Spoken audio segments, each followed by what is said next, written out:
mga kabiyahero, ito na naman po tayo. Ang Kalbaryo sa lupa. Kalbaryo ng mga super po dito sa Kalakhang, Maynila, mga kabiyahero. Napaka-traffic. Kaya nga daw po itong IDSA papalitan ng pangalan. Gagawin na raw po itong Sumatra Traffic Avenue. Ay nako, ang traffic. So kanina po alas 2:30 po tayo umalis ng grahe. Ang reporting po natin ay sa Don Bosco po, sa Better Living sa Parañaque. So nagkaroon po sila ng immersion at coastal cleanup sa bahagi po ulit ng Baseco. Kaya lang nakakailang ulit ko namang naipakita sa inyo yung Baseco, mga kabiyahero. Kaya hindi na po tayo kumuha ng video dahil wala pa naman pong ipinagbago mula nang ipakita ko po sa inyo. Baseco pa rin. Ayan, so alas 3 na po ng hapon. Wala na po tayong sakay.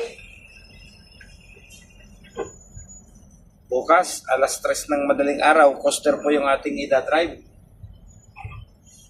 At ang biyahe po natin sa bukas ay sa Lubu, Batangas, mga kabiyahero.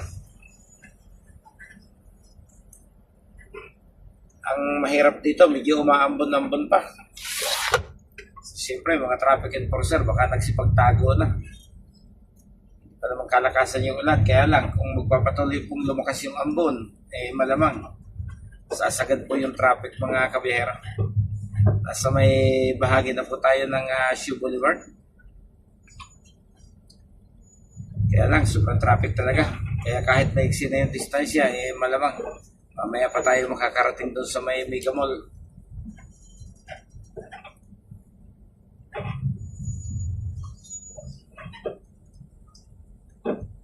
Ayusin ba natin yung ating seatbelt at baka tayo ay mahuli.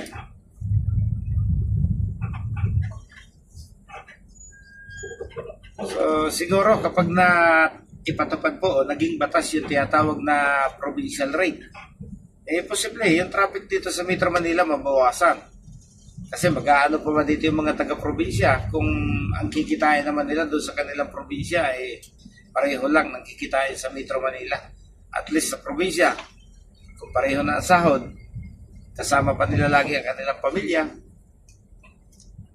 hindi mahahati yung kita. Tuwing hapon, makakauwi pa sila ng bahay.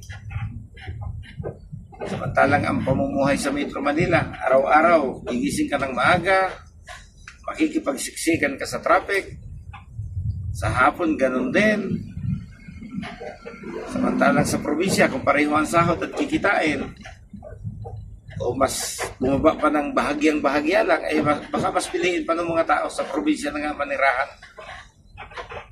Pag nagkaganon, baka mabawasan itong mga nagsisiksikan tao at sasakyan po dito sa Metro Manila.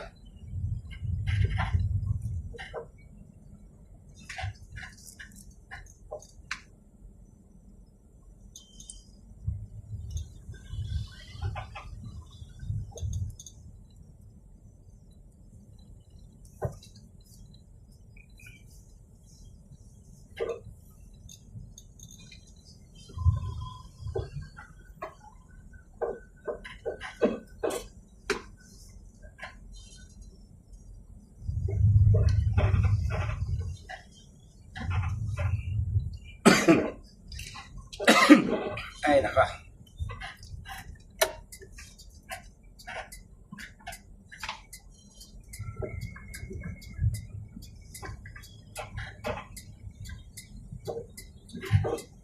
Pati service road sa ibabaw ng crossing, sagad na sagad yung traffic, mga kabiyahero. Ayan, malayo pa tayo, nakikita natin.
Usad Pagong.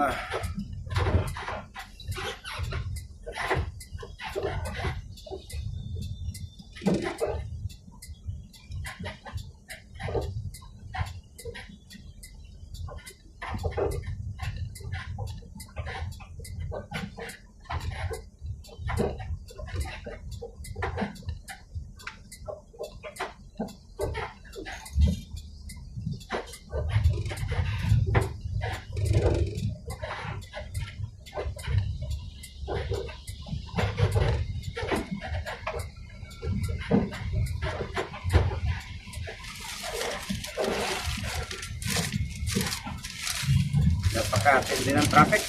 Merienda muna tayo.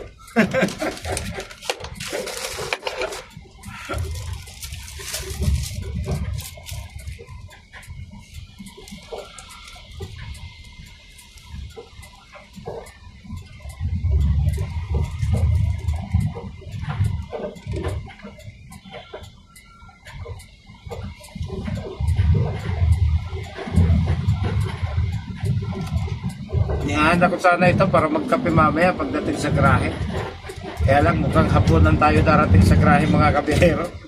Napaka-traffic.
So kahit pa paano, umuusad na. Nasa tunnel na po tayo ng Shoe Boulevard, mga kapera. So paglabas natin yan, may trouble na. Kahit pa paano, medyo luluwag na siguro yung traffic pagkalabas ng mall.